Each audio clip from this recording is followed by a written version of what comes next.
Morning. 5:37. Nearly time to start work. I've seen a few things. Why are people posting stuff online being prosecuted and sent to prison? And I've just seen a video saying, is Starmer supporting the Muslims? And I agree with the poster. No, he's not. Starmer's supporting the elites. The elites want totalitarian... Oh, I can't say the bloody word, it's too early in the morning.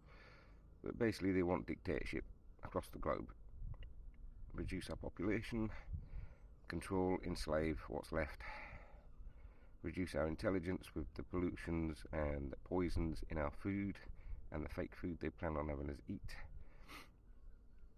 That is their end goal.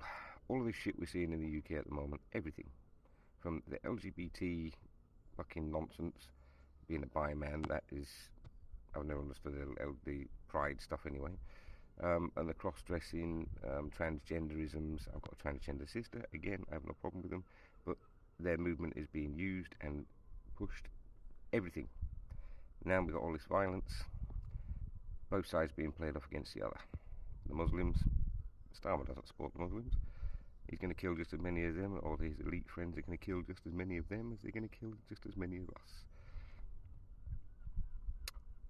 He's just got to look at his policies again, with Gaza and Israel to realise he's no friend of the Muslims. The only reason it's being portrayed that he is, and the police are, and the reason we've got a two-tier policing system, is to cause exactly what I've been saying for fucking years. Exactly what we're seeing now. Violence, disruption, civil unrest, because the more of it there is, the more they can stamp down on us, the more they can bring in their draconian rules. Like I said in my last video, Klaus Schwab is trying to push through his treaty which will allow him full control of any nation that signs that treaty during times of pandemic, and he and only he has the right, or his organisations have the right, to declare a pandemic.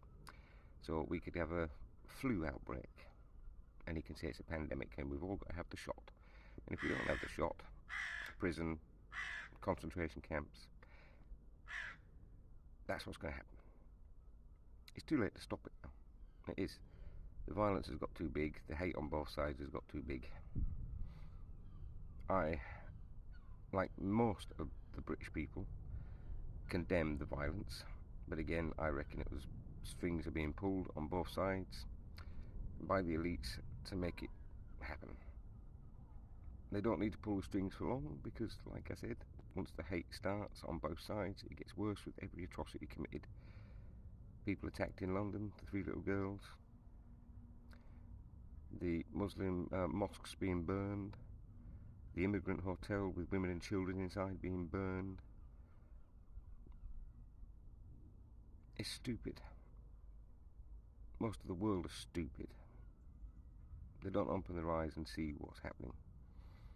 They don't open their eyes and see this is all being orchestrated from way above our mortal heads, and by the people with all the money and the power, because they're not happy with having all the money and the power. They want all the control as well.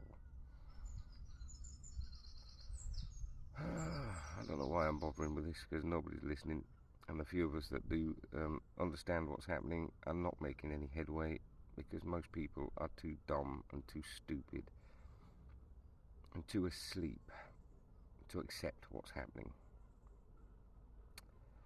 I listened to somebody yesterday, Asmongold, that was in one of his videos. He said we're one step away from voting in Hitler, or a version of Hitler in this country, and these people in this country are screaming, no, we're not possible. Do you think the Germans realised what Hitler was really like before he took power? No. I reckon we've already got a version of Hitler.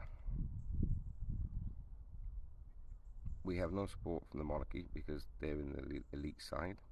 We have no support from Starmer because he couldn't give a crap about the common people. Nor does his government, nor do the Conservatives. All they want is to take away what little freedoms we have and put a toe down on our throats. Do as we say, or else. Obey, or else. Guess what? I ain't obeying.